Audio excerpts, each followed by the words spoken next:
Hello! Today we're going to be talking about the most crucial part of playing guitar. It's not chords, it's not scales, it's tuning. Because even if you're the most talented guitar player in the universe, if your guitar is not tuned, you're still going to sound like trash. As an example, I'll play an out-of-tune guitar and then immediately after an in-tune guitar so you can hear the difference.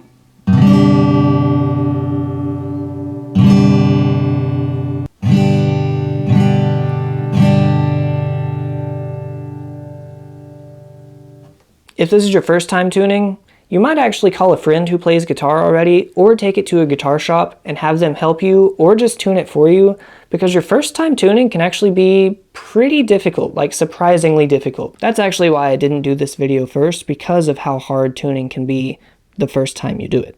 Before we can tune the guitar though, we have to know what notes the strings are tuned to, because if we don't know the notes that they're tuned to, then we can't tune it.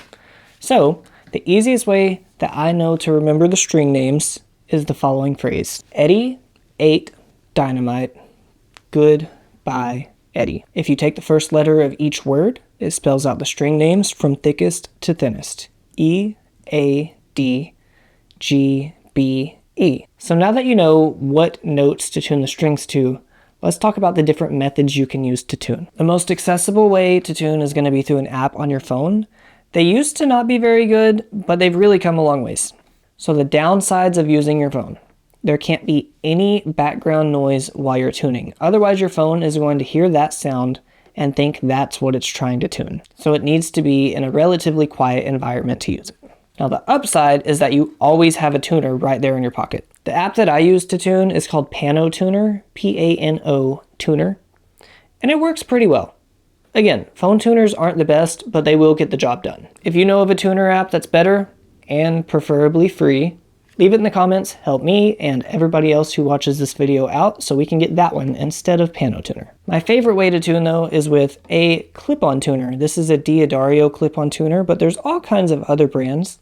There's D'Addario and Snark. Those are the two main ones. Those are the ones I know off the top of my head, but there are a few other brands too.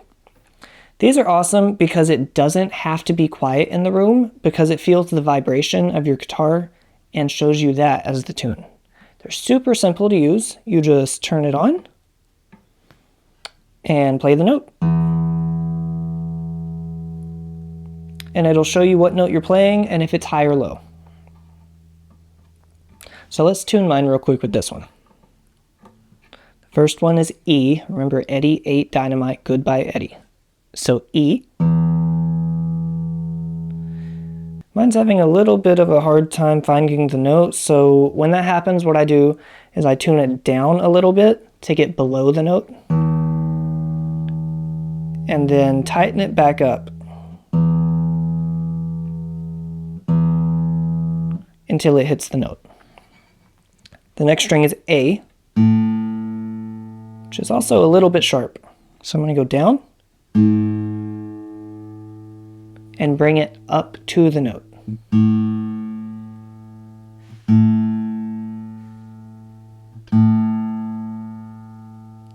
When you are tuning, you always want to go up to the note. You never want to start higher and come down lower, because that could introduce some tuning instabilities.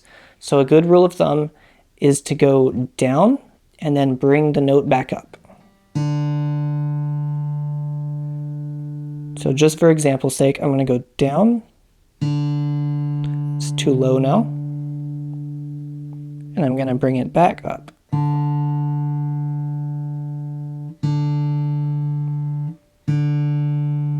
The next one is G. That one's already perfect. I'm going to leave it alone. B might be a little bit sharp. So again, I'm going down and back up to the note.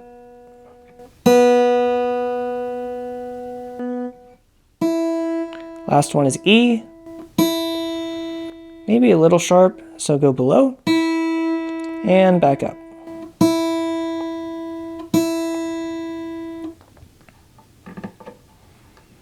And that's how you use a clip-on tuner. If so far you found this video helpful, please consider liking, subscribing, any of the YouTube stuff. Anyways, let's get back to tuning. Another way to tune that we're not going to walk through in this video is how to tune the guitar to itself. There's a couple reasons that we're not going to walk through it. The first is because if your ear is just a little bit off, then the entire instrument is going to be way off, because that little bit adds up with each string. So by the end of your tuning process, it's going to be very, very different from where you started. The other reason is because you have to know where the notes are on all the strings so that you can make the next note that you need to tune by pressing the fret above it. The final way to tune, and the way that most performing musicians do it, is with a pedal tuner, which goes on their pedal board. They click it and it mutes their guitar, and it shows them what note they're playing, and they can tune it just by looking at the foot switch without anybody in the audience knowing that they're tuning. Of course, they'll be able to see them messing with their guitar, but they won't hear them tuning because the pedal automatically mutes it. Unfortunately, I don't have a pedal tuner to show you today, but here's a cool picture that I found on Sweetwater of one that you could buy. And no, I don't make any commissions off of this. If you know of any ways to tune that I didn't cover in this video, please leave them in the comments so that I can learn something new, and for everybody else that watches this video so they can have that information too. If you made it all the way to the end of the video, consider liking, subscribing, you know the YouTube stuff. And thank you for watching.